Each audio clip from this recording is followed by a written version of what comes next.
Jake Thompson nursed a flat ginger ale at the Rusty Anchor, the kind of upscale dive where Edison bulbs cost more than the beer.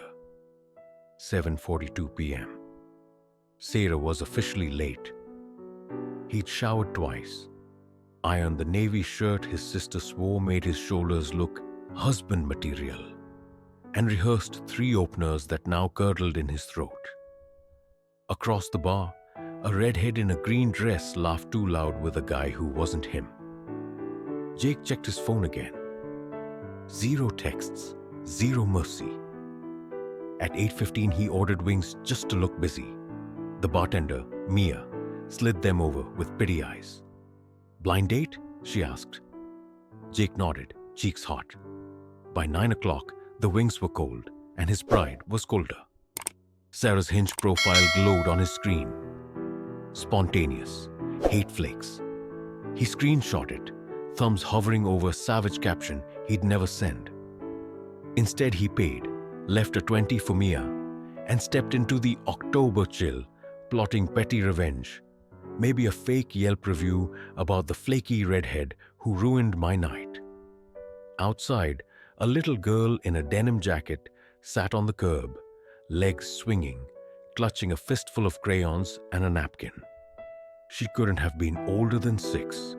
Big brown eyes locked on Jake like she'd been waiting. "You dropped this," she said, holding up the napkin. Scrawled in purple crayon. "Table 12 is lonely. Be brave." Jake frowned. "Kid, I think you got the wrong guy." She shook her head, pigtails whipping. "My dad says grown-ups forget how to be nice when they're sad." "You look sad." He almost laughed. Almost. "Your dad's a shrink?" "Nah, he's late too." She pointed at the restaurant. "Table 12. That's us. I'm Emily. You coming or what?" Jake glanced back at the glowing windows. Somewhere inside, a single dad was probably sweating the same dread. Against every instinct, he followed the kid. Revenge could wait. Curiosity, maybe something softer, pulled harder. Emily tugged Jake past the hostess stand like she owned the place. Table 12 sat tucked in the corner, ketchup-stained kids' menu, half-eaten grilled cheese, and a man in a faded Clemson hoodie rubbing his temples. "Daddy?" Emily launched herself at his knees. "I found him." The man, Ryan Harper, looked up startled. Sandy hair, tired green eyes, wedding ring tan line faded but visible. "Em, we talked about stranger danger." "He's not a stranger," she protested. "He's lonely." "Like you." Jake's face burned. Ryan stood, hand extended. "Ryan, sorry about the ambush. Reservation got screwed up. Hostess put us at the same table as some blind date who never showed. Emily decided to adopt you." Jake shook his hand, calloused from work. "Jake. And yeah, that blind date was me." Ryan winced. "Ouch. Buy you a real drink. Least I can do." They slid into the booth. Emily colored a unicorn between them, humming. Ryan explained. "Wife gone 2 years, cancer." He was trying dating apps for the first time since. "Sarah stood me up too," he said sheepish. "Guess we both got played." Jake laughed. Actually laughed. The sting dulled. Over greasy fries, Ryan admitted he'd planned to leave after one soda. Emily had begged for one more minute to finish her drawing. That minute turned into Jake's salvation. Emily slid the napkin across. Now it read, "Best friends fix broken hearts." 2 stick figures, one tall, one small, holding hands under a purple sun. Ryan ruffled her hair. "She's got a gift." Jake folded the napkin into his pocket. Revenge felt childish now.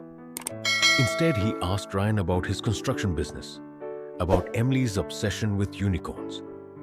By 10:30, the restaurant was closing. Ryan scribbled his number on a receipt. "Beer next week? No blind dates required." Jake hesitated, then wrote his own. "Deal." Outside, Emily hugged his leg. See? Magic Monday morning, Jake stared at Sarah's hinge profile over burnt coffee. The napkin from Emily sat propped against his mug like a tiny flag of surrender. He should let it go. But the humiliation still itched. He opened a blank Yelp review for the rusty anchor. Great wings. Terrible company. Ask for table 12 if you enjoy being ghosted by redheads in green dresses. His finger hovered over post. Then his phone buzzed. Ryan. Emily won't shut up about Uncle Jake. Pizza Friday? My treat attached.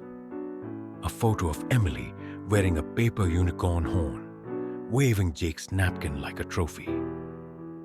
Jake deleted the draft. Betty felt small next to that smile, but the itch remained. He compromised. A private Instagram story, face cropped out, just the empty booth and caption. Stood up. Found better company anyway. He tagged the rusty anchor. Let the algorithm do the rest. By noon, Sarah deemed, saw your story. That was low. Jake typed back. Ghosting was lower. Then blocked her. Catharsis tasted like cold pizza.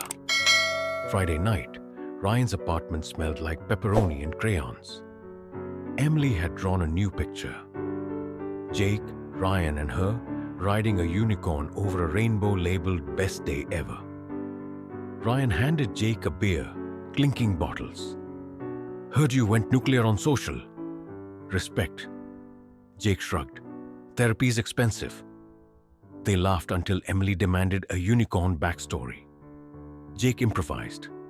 The unicorn's name was Revenge, but she only granted wishes to people who chose kindness.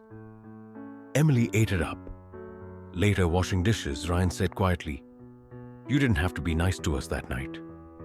Jake tried a plate. Kid handed me a crayon lifeline. Hard to say no. Ryan's smile was tired but real. You're all right, Thompson. Outside, the city hummed. Jake's phone stayed silent. No more Sarah. No more ghosts. Just a new group chat. Unicorn Squad. 3 months of Pizza Fridays turned into tradition. Jake taught Emily how to throw a spiral. Ryan taught Jake how to patch drywall without swearing in front of 6-year-olds. The napkin lived in Jake's wallet, edges soft. One Tuesday, Ryan texted, Emergency. Can you pick him up from school? I'm stuck on a site. Jake didn't hesitate. He met Emily at the curb, unicorn backpack bouncing. In the car, she was quiet. Daddy's sad again, she said. He thinks I don't notice. Jake's stomach dropped. Work stress? She shook her head. A lady. From the app, she said mean things about me that night. Ryan showed up with takeout and red eyes. Over lo mein, he spilled. Another date.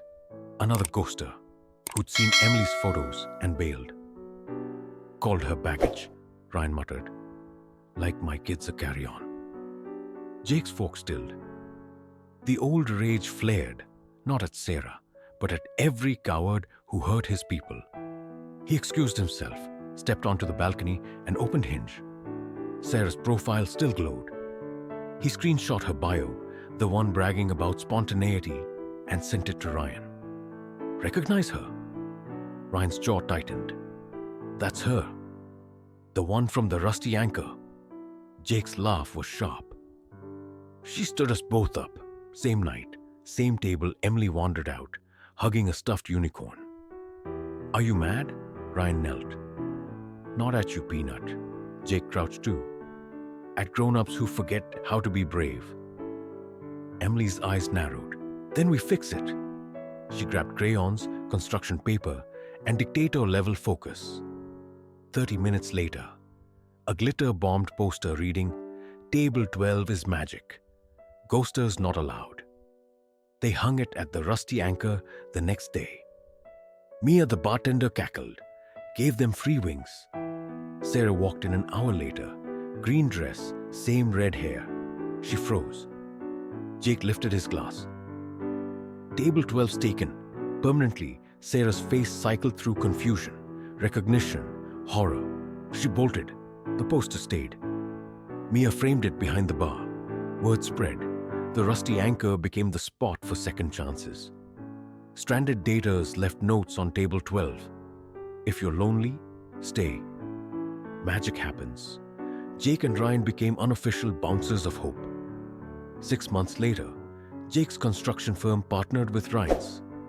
They broke ground on a playground, unicorn-themed naturally. Emily cut the ribbon with plastic scissors. One night, Ryan showed up alone. Need to talk. Jake's heart stuttered. You okay? Ryan pulled out a ring box, simple silver band. Not for you, idiot. He laughed, nervous. For Mia, the bartender. She's patient. With me. With them, Jake exhaled relief and joy. About time. The proposal happened at table 12. Emily wore a tutu and held a sign. Will you be my mom? And fix Daddy's sad? Mia cried, said yes, kissed Ryan in front of a cheering bar.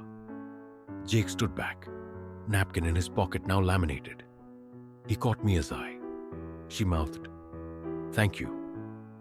Later, walking home, Emily skipped between them. Uncle Jake, when you get married, can I be flower girl and ring bearer?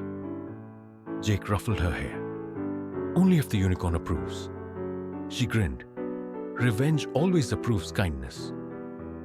Years later, Jake's own wedding, small backyard, string lights, featured table 12 rebuilt from salvaged wood. His bride, a graphic designer who'd left a note there months earlier, laughed when Emily demanded jewel rolls. During toasts, Ryan raised a glass. To the night we got stood up. Best worst date ever, Jake clinked back. To crayon notes and little girls who rewrite endings. The napkin hung framed above the bar at home. Best friends fix broken hearts. Underneath, in Emily's grown-up handwriting, and turn revenge into family. Some ghosts never haunt, they just lead you home. Thank you so much for watching this story till the end. I hope you enjoyed it and maybe even learned something from it. If you'd like to hear more stories like this, full of life lessons, drama, and emotions, make sure to hit that subscribe button and turn on the notification bell so you'll never miss an update. Your support means the world, and it helps me keep bringing you more inspiring and unforgettable stories. Stay tuned because more amazing stories are on the way.